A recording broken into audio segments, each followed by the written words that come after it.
Alrighty guys, today is the day a lot of y'all have been waiting for. You have been commenting for ages, about a year that we've had this car, and that is the Mark III. This thing has sat in the corner of my videos for a long time. We've worked on the S3, the GCI, and even now the E36, and we have some time to finally address the issues with the Mark III, and hopefully by the end of today, we can get this thing driving. Now, I haven't actually spoken much about this car because this is my girlfriend's car, and we have waited till she had some free time to actually work on it.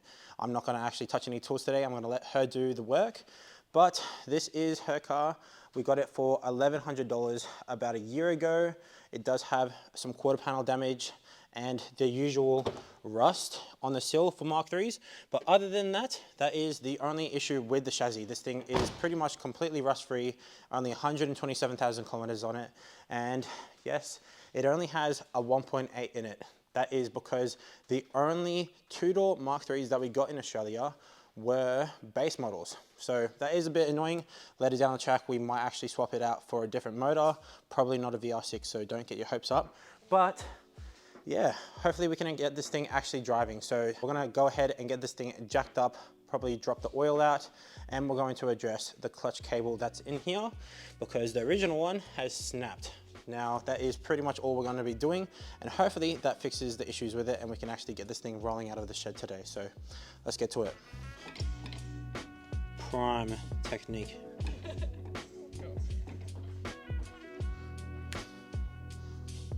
Alrighty, well, she's in there upside down working in the footwell, trying to disconnect the clutch cable from the pedal side, and then once that's done, we can sort of just disconnect it from the gearbox and pull it out. We have our new one over here, which is the updated design with a self-adjusting clutch.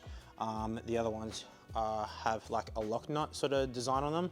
I know my Polo was like that as well, because the Polo, in terms of the gearbox, was very similar to a Mark III. But yeah, sounds like she got it. Did you get it? Yeah. You look really comfortable. I'm so comfy. I have all space buns because they're kind of cushioning my head. All right, so that's the clutch cable up there. She's just disconnected that from the back of the pedal. And now we can pull it out from the other side. It's tight in there, isn't it?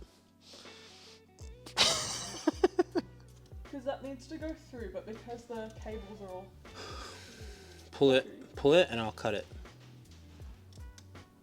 All right, I'm gonna let her cut it, sorry. I'm not touching any tools today. Except for to hand them to me. Yeah, there you go.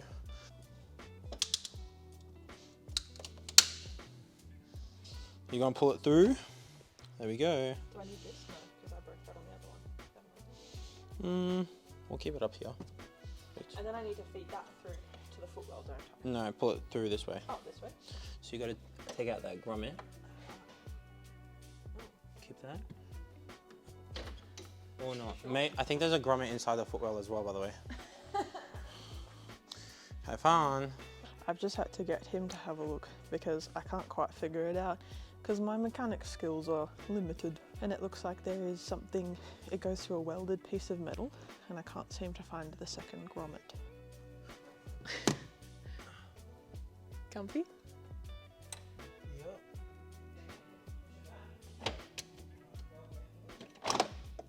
Yep.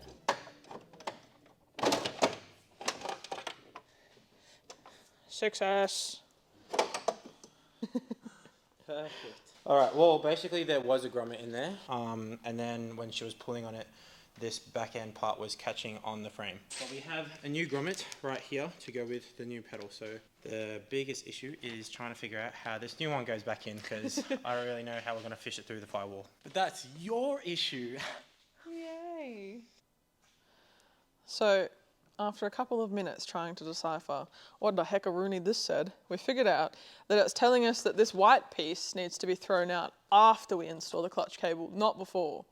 Great. So these are the two. This is the old one, this is the new one. This one's missing all of its grommets, this one has all of its grommets. This is going to adjust itself, and this one, well... It's not really adjusting anymore, is it? So, it's adjusting itself into the bin. Exactly. All right, let's get to it. Heck yeah.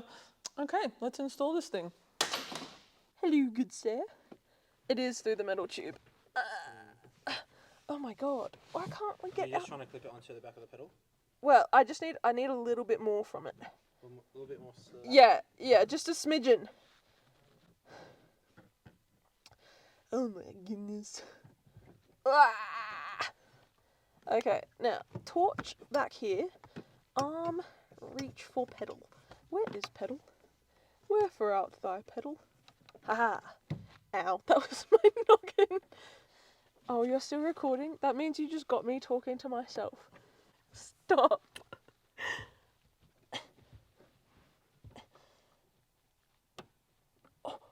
Okay, we've got everything sort of lined up.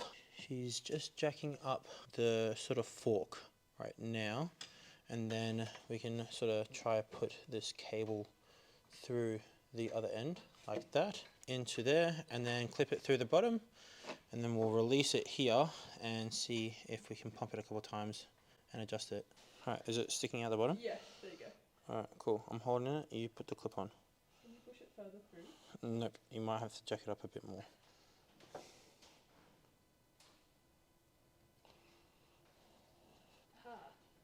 There we go.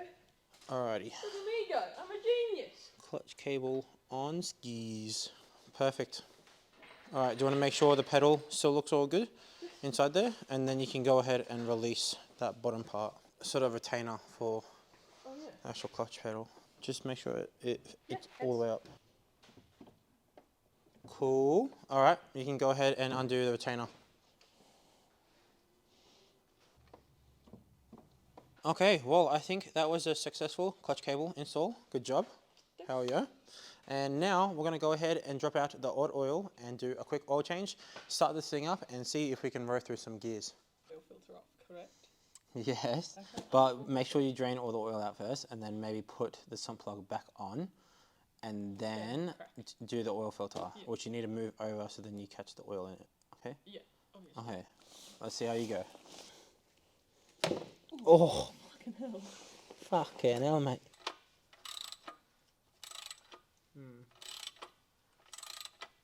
Three. There you go. I did that so good. You did it. I got barely any oil on myself. I didn't even need gloves. The oil actually doesn't look as dirty as I thought it was going to be. Oh, what's this?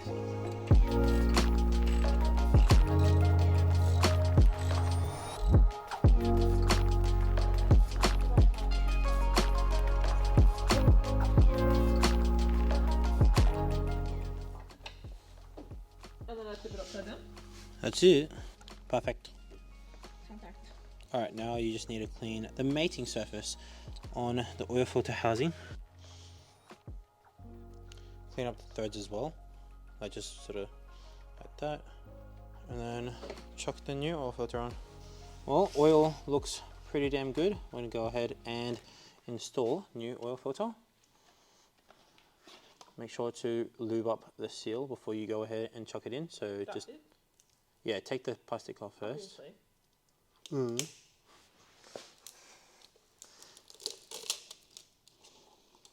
then it's the black bit, right? Yeah, the seal. And I use a little bit of that too. You can put some of that on, that's fine.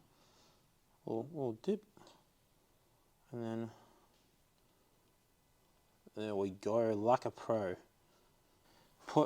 You can either pre-fill the oil filter a little bit if you want, or we can just go ahead and chuck it in like that. Do I want to? It's a pretty small filter, so I think you might be okay. Cool, let's leave it. Just make sure it goes nice and smoothly back onto the housing. Isn't it satisfying putting a new one on it? Yeah. Yeah. And then I know we have to do it finger tight, but how tight? Like Not finger tight, just like hand tight. Alright, new oil time.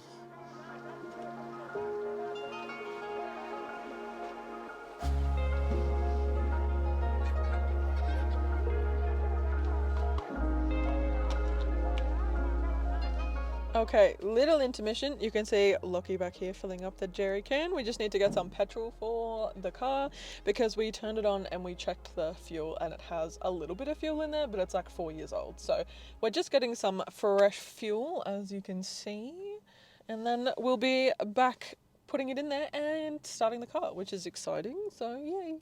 We're just filling her up with some fuel and then we're ready to start her up and see how she goes. Are you ready to hear it sing the songs of its people? Show us the kilometers. Oh yeah, it only has 122,000, not 127,000. I don't know why I had 127 in my head.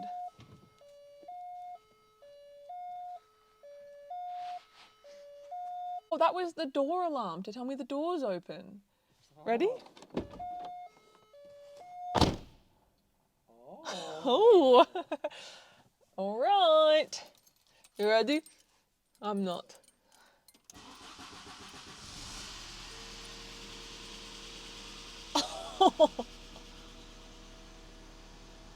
The idle's a little bit bouncy at the moment. It's doing what the S3 used to do, but a little bit less severe. Seems pretty healthy, to be honest. No complaints.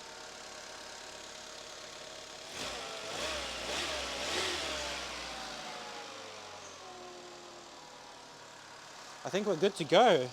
We're gonna go ahead and open up the shed and see if we can row through any gears. But I think we're gonna get this thing up to temp first because it probably hasn't been up to temp for quite a few years.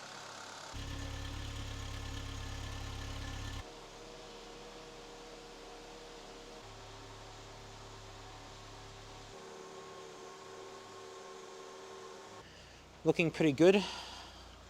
Running pretty nicely, to be honest. Yeah, no but misfires. It's running better than I thought it would be after sitting for 4 years. Yeah. All right, let's go ahead and see if we can chuck it in first gear. So clutch in. Oh, that was reverse. Yeah, All I right. accidentally pushed it down when I did it. All right, first gear. There we go.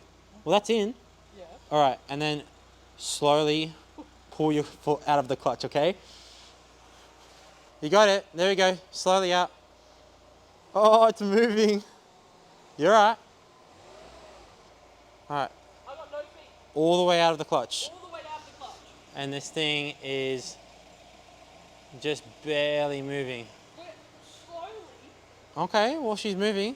moving at a snail's pace. She feels like a tractor.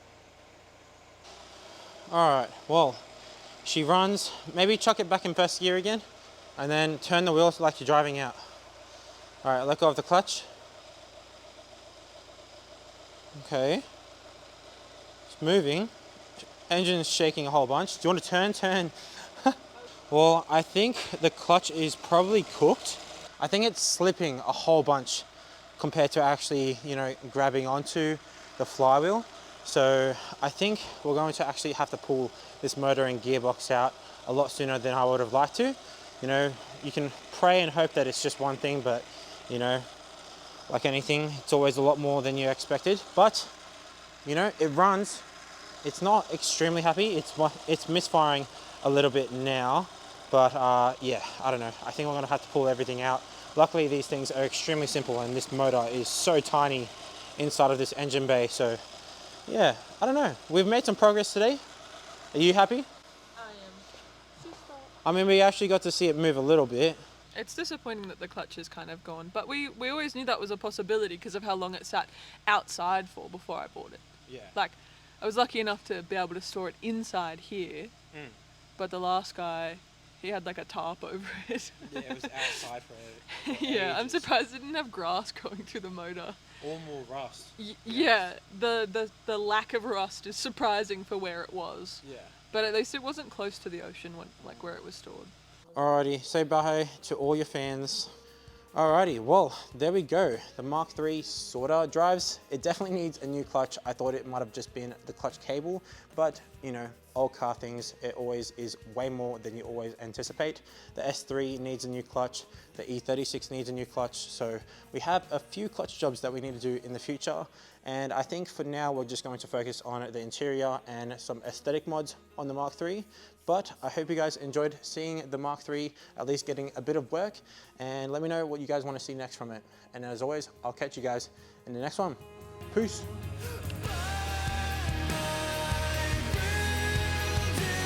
I'm not very strong. You're not. So weak. I know. Oh yeah. Hey guys, welcome to another unboxing video. Today we're unboxing the clutch cable. Whoa! Oh my god!